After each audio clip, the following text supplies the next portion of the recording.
By the end of this lesson, you will know what is required in the response you need to give to question 4 on paper 1. Paper 1, remember, is the one that is dealing with the 19th century prose fiction extract. You'll understand how to make evaluative comments on the aspects in the acronym CITE, and you'll be able to go forward and provide an effective evaluative response to question 4 on paper 1 that gets you the maximum amount of marks that you can possibly achieve. So question 4 then is a question that asks for an evaluative essay response. It is always going to ask you to evaluate one particular aspect of CITE and to say how effectively you think that aspect of CITE has been presented or achieved. Now, clearly, to evaluate any one aspect of CITE, you also have to consider and comment on the other 3, but your main focus should be the aspect that is specified in the question. When you're asked to evaluate, that means stepping back and looking at the bigger picture. You need to look critically at the extract as a whole text. What you must not do is zoom in and comment on specific words, phrases or techniques, or try to use lots of technical vocabulary in the response that you're providing. That is what you do in response to question 3. It is not what you do for question 4, and if you do that for question 4, you will be quite heavily marked down. The response to question 4 needs to take a broad view and look at the text as a whole and evaluate how effective that text is in getting a particular idea or event or theme or setting across to us as a reader. When you're writing that response, what you are aiming to do is to explain how successfully, convincingly or persuasively the writer has presented whichever aspect of CITE it is that you have been asked to focus on in the question. Your response needs to be an essay response. It needs to be written using PED, and therefore you need to support your evaluation with textual references. These should be a combination of direct short quotations and also paraphrasing. Because you're making fairly generalised comments about the text, it is perfectly acceptable to paraphrase rather than to quote all the time. But where you do quote, those quotes need to be short and relevant. Remember that for these exams it is always 1 mark a minute. So question 4 is worth 15 marks, which means you have 15 minutes to provide your detailed evaluative response to the aspect of CITE specified in the question. So to help you when evaluating, it's useful to have sort of a bank of evaluative words and phrases that you can pull in as you construct your response. So words like successfully. This is a word that will be used in the question itself, and it's a good idea to use this particular word in your response. So you might have a sentence somewhere in your answer that begins, the writer successfully presents the idea of whatever it might be. Okay. Another useful word is effectively. So for example, through this text the writer effectively, and you might be discussing how they explore a particular theme or how they build up a certain atmosphere through the way that they present the events in the text. Another good term to use is overall. This indicates to the examiner that you are considering the extract as a whole text and you're not spending too much time on any one particular paragraph or section of the extract, and that's what they're looking for. They're looking for a response that considers the whole text and ranges across the whole text, looking for evidence to support the response that you're giving. And then another good word to use is convincingly. So you're being asked to discuss how successfully the writer manages to present something. You have to simply accept the premise that whatever it is that's specified in the question has been presented successfully. You then have to find the evidence to prove that. So a word like convincingly is a good one to use because it shows the examiners that you have accepted the premise of the question and that you are looking to prove that it's been done effectively. So for example, the theme of whatever it might be is convincingly presented in this text because, and then you'd give some textual evidence. Okay, let's move on then. So let's have a look at a typical question in for this particular question, for question 4. So it's always evaluative, and the question will always have the same basic wording. So where the wording is in black, that will always be the wording of the question. The only thing that changes is the little bit in orange. So in this extract there is an attempt to build tension, evaluate how successfully this is achieved, support your views with detailed references to the text. So they're telling you that you have to comment on the whole extract. If you think back to some of the earlier questions, they direct you to particular line references. Because this question starts with "in this extract," they are telling you to look at the whole thing, and they expect your comments to be about the whole extract rather than any one particular part.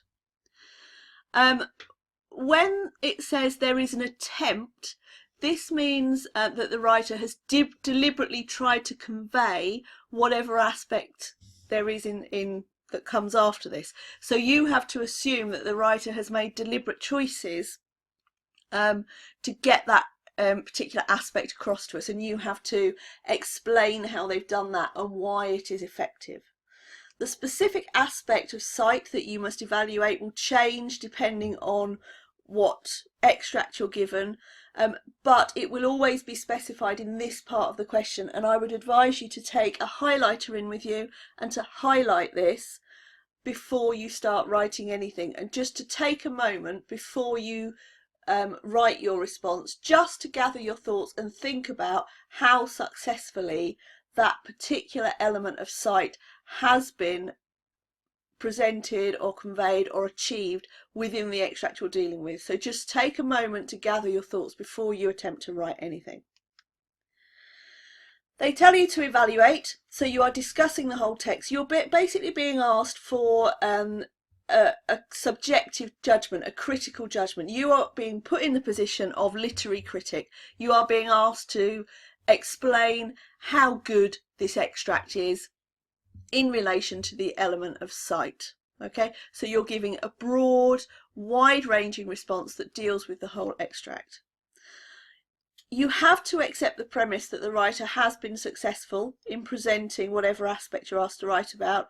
You then need to explain why it is successful and how they have been successful in terms of the ideas that are presented, the way the events unfold in the text, how all those elements of sight work together to make it an effective piece of writing. And then finally they tell you to support your views with detailed references to the text. So although you're taking this broad critical view, you still must write this response using PED paragraphs, so point, evidence, explanation and then development, and you must provide a mixture of direct short quotations and also references in the form of paraphrasing perhaps longer aspects, longer sections of the text.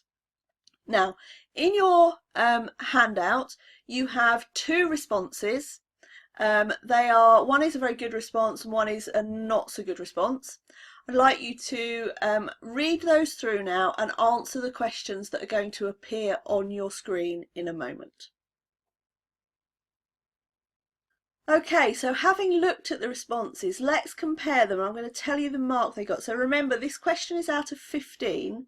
Response A achieved 5 marks out of 15. This is what the examiners said when they marked it. Now, if we pull this apart, there are some key things in here. So the first thing is that this response was providing this broad evaluative response to the question. They're using broad evaluative language.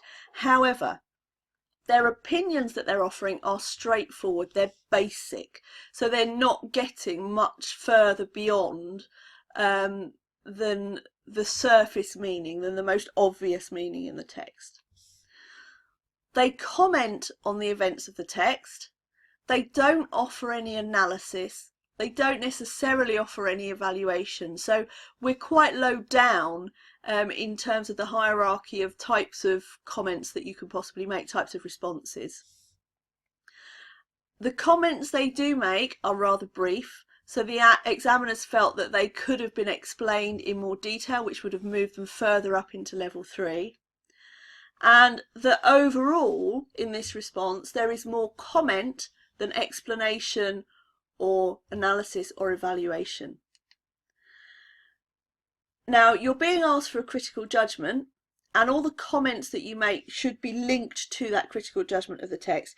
In the case of this particular response, they only broadly link it to their judgment about the text. So there's quite a weak, tenuous link between the evidence that they're providing, the comments that they're giving, and their judgment about the text as a whole. So they don't do terribly well. They needed to do more if they were going to get a higher mark. So to get the top of level 2, they should have used more evaluative language, so the types of terms that we were looking at earlier in this lesson, and they should have made their opinions more obvious. So there should have been more personal critical judgment in here. Okay, and apart from anything else, you can see that that response is quite short. Okay, so that one got 5 marks. So for a question that's worth 15 marks, if we're thinking in terms of old GCSE grades, that's going to be sort of an E, maybe a D, but very unlikely sort of an E grade response. So that's quite a poor, quite a weak response. If we go on to response B scored 10 marks, so it didn't score full marks, but this is a very respectable mark, and for a response that's worth 15 marks, a mark of 10 in old GCSE grade terms is going to be a high C or a B. So this is a good, respectable response. This is the kind of response that many of you will be aiming for when you're writing your response to these questions. So for this one, the examiners also gave some detailed feedback, and again there are some key points to pull out of this. So first of all, this candidate explains their ideas. They go into far more detail. They don't just offer this straightforward basic comment. They try to explain their ideas. They address the theme. So one of the key themes in the extract is the theme of hiding, the theme of secrecy. So they not only identify it, but they explain it, they explore it, and they evaluate and analyse it. Their judgment all the way through is clearly well informed and developed. They've got a really good understanding of this text. You can see that they kind of understand the context, but they're not being really obvious about their contextual knowledge. It comes through in the critical judgments that they're offering about this particular text. They explain every single comment in lots and lots of detail, so this is a much stronger response. So they've dealt with themes. They then go on to deal with the idea, this idea of prizes and winning, and they link that back to the theme, and they analyse how that idea and that theme are interconnected. So they're using sight, so they're dealing with the elements of sight, and they're showing an awareness of the fact that all 4 of those elements are always intricately linked, and they all depend on each other to give meaning to one another. So again, a really strong element in this response. The references, so the quotations and the paraphrasing, the references are detailed, they're always appropriate, and they never get sidetracked by looking at individual words or using too much technical vocabulary. So they get that right. So it's a good model answer for you as you go forward in this particular course.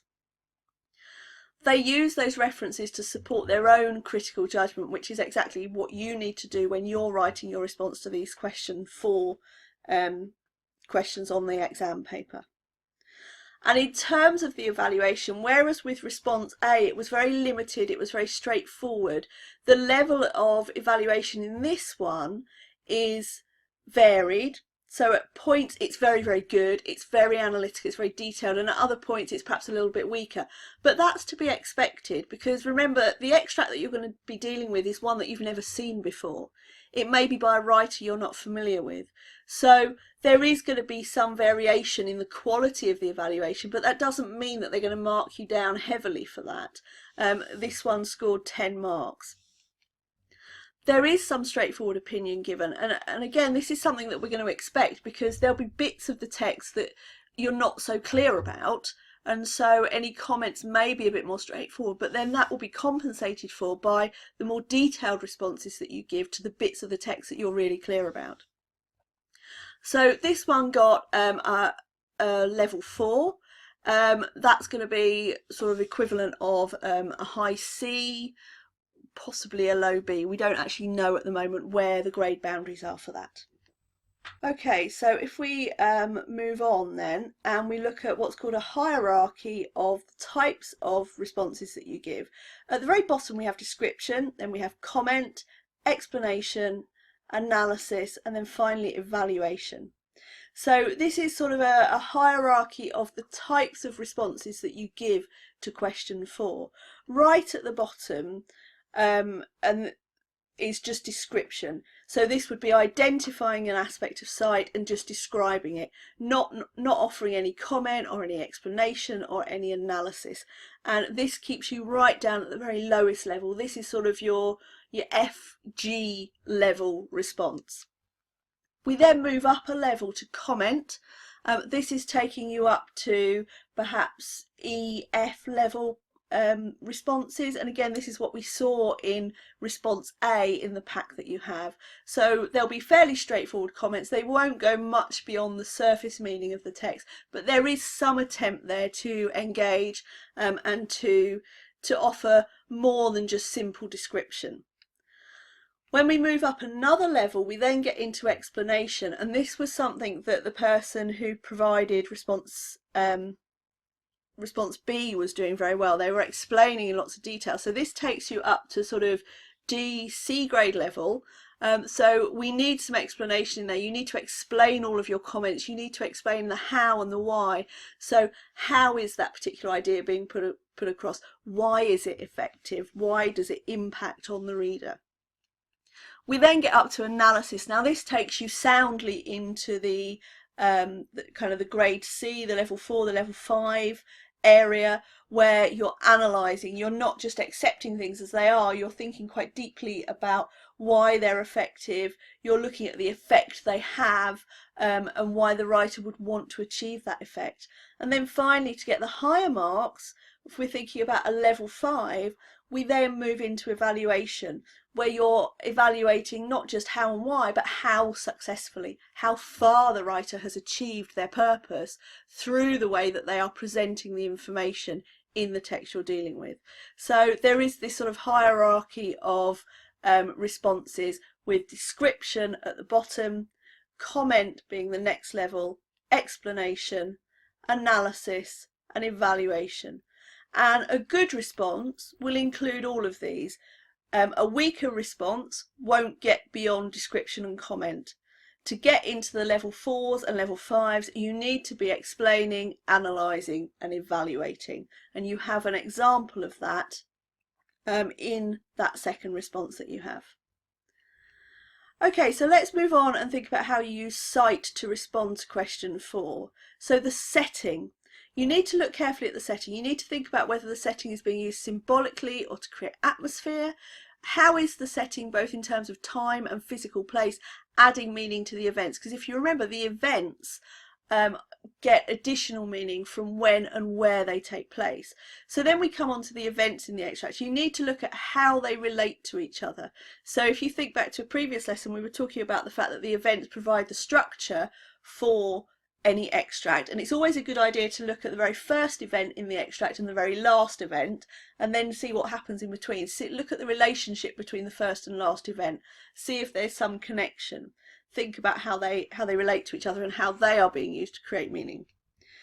You need to identify the main idea that the writer is trying to get across to you. That might be really obvious in some extracts, or you might have to dig a bit deeper with others. And then look for any secondary ideas and look at how they are being conveyed. Are they being conveyed through the setting itself?